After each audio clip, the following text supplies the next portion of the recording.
Hey, this is Nathan with Analog Reviews, and today we're having a look at the anticipated real-time strategy, Company of Heroes 2. Unlike the first Company of Heroes, which focuses on the Western Front, this installment will have you playing as the Russians, while you try to defend Moscow and halt the Nazi invasion. The campaign follows the exploits of Lieutenant Isakovich, who is being interrogated as a traitor. As he tells his story, you'll be forced to play various missions that reenact battles of World War II.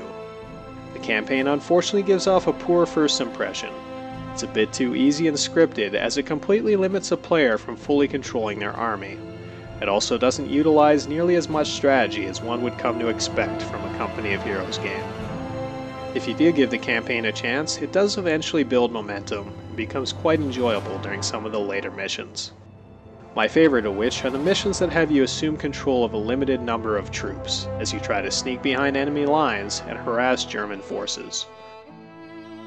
Unfortunately, the majority of missions offer you a near-limitless supply of expendable troops, which portray Company of Heroes micro-based gameplay, but on the other hand, it stays true to Russian World War II tactics.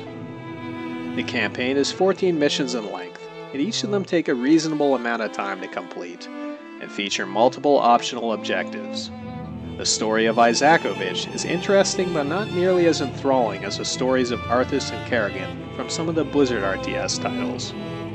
The campaign is still fun and worthwhile though, that is if you're willing to pass the initial tedium. As is the case with most RTS games, you'll be spending the majority of your time in the multiplayer. The game has two factions to choose from, Russia and Germany. Russia tends to have more soldiers as well as artillery, and is entirely focused on offense.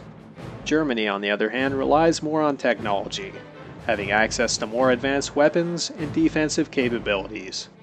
Unfortunately, if you're playing team games, you can't have Russia and Germany on the same team, which in my opinion makes for much less diverse gameplay, and is a lazy attempt of balancing the game.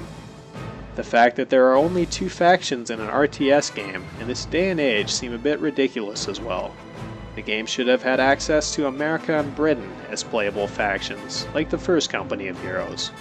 In fact, releasing Company of Heroes 2 as an expansion pack instead of a standalone title might have been a better idea. The game mechanics from the first Company of Heroes return, featuring extremely micro-intensive combat. Everything from the terrain can be used to your advantage, such as holding a hill and having increased sight radius, to hiding behind the various objects in the environment. Positioning is key, and taking cover is mandatory.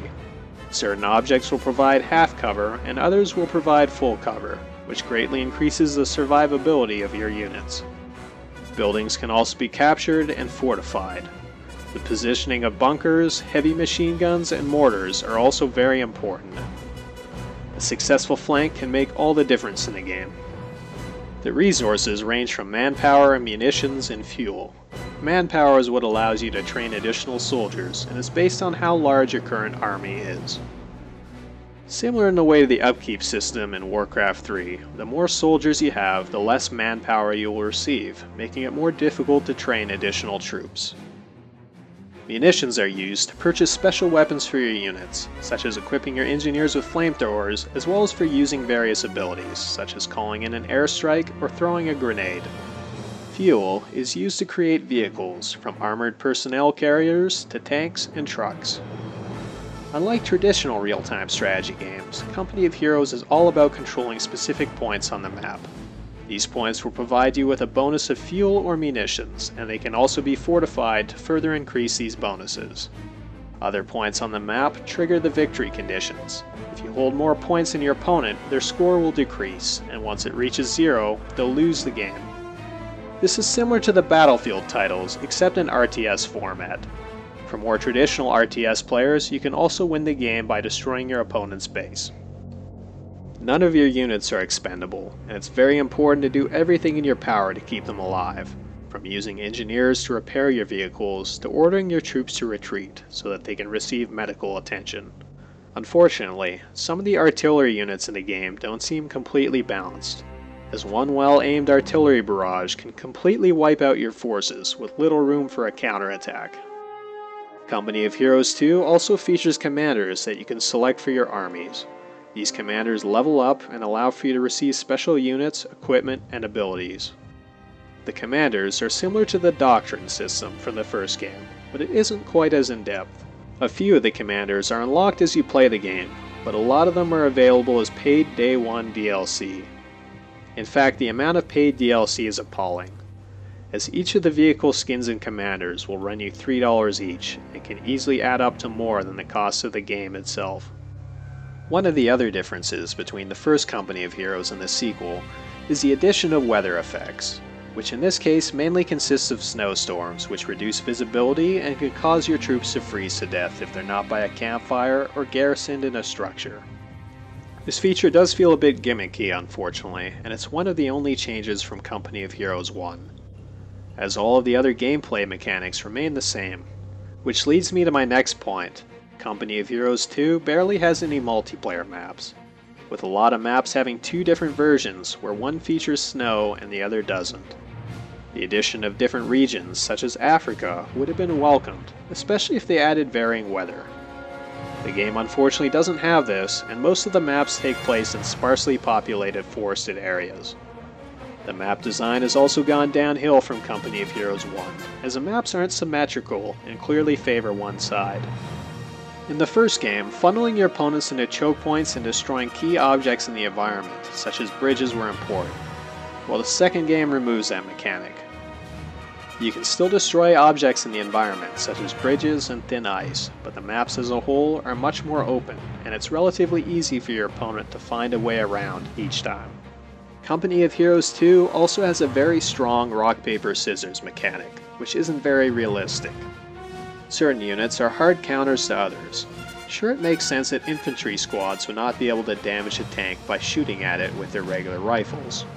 The part that doesn't make sense is that a tank can fire upon an infantry squad, and if it isn't equipped with a flamethrower or a machine gun, it will take ages for the tank to kill those infantry, as they somehow manage to dodge dozens of 75mm shells.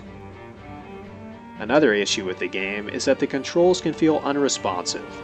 If you're used to fast-paced RTS titles like StarCraft II, where units respond quickly and actions per minute are important, it will feel a little weird playing Company of Heroes 2, as your units can sometimes take a second or two before they respond to your orders. This apparent delay isn't consistent, as sometimes your units will respond right away to an issued command, while other times you'll have to click multiple times before it registers. The game also features the Theater of War, which includes a few co-op missions and challenges. These add a couple extra missions outside of the campaign. Unfortunately, there are only 4 co-op missions in total. The missions are fun, but they don't add anything significant to the game. The inclusion of more than 4 co-op missions would have been welcomed as well. The AI for these missions can also be a bit frustrating, as they don't adhere to the same rules that human opponents do, so you're given extra resources, resulting in the players being outnumbered the majority of the time. The graphics are quite good, but they aren't much of an improvement over the first Company of Heroes, which looked absolutely amazing 7 years ago during its launch. There's quite a bit of overall polish, from having your soldiers leave footprints as they trudge through snow, to the effects of artillery on the environment. The graphics during the campaign cutscenes leave a bit to be desired, though. The music is enjoyable, being reminiscent of many Hollywood movies, as it fits the game and is great to listen to while you play. Overall, Company of Heroes 2 is a bit of a disappointment when compared to the first game. The gameplay is more or less the same, as are the graphics for the most part, so one wonders why Company of Heroes 2 wasn't released as an expansion pack opposed to a full $60 title. The map design isn't as well thought out, and the campaign isn't as interesting either. Regardless of these flaws, Company of Heroes 2 is still a fun game, and if you give it a chance, you're bound to have fun and get your money's worth.